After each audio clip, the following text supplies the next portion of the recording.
हिंदुस्तान पर मुसलमानों ने कितने सालों तक हुकूमत की? हिंदुस्तान पर मुसलमानों ने कितने सालों तक हुकूमत की? हिंदुस्तान पर मुसलमानों की हुकूमत कितने सालों तक रही है? इनका जवाब सवाल है। लिख कर दे सकता हूँ ना। 700 सालों तक हुकूमत की।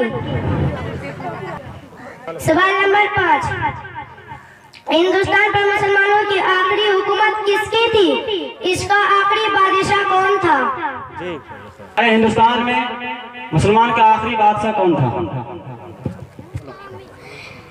जवाब, हिंदुस्तान मुसलमानों की आखिरी हुकूमत सल्तनत मुगलिया की थी। इसका आखिरी बादशाह दोशाह जफर था। सवाल नंबर 6, हमारे मुल्क हिंदुस्तान का नाम भारत क्यों रखा?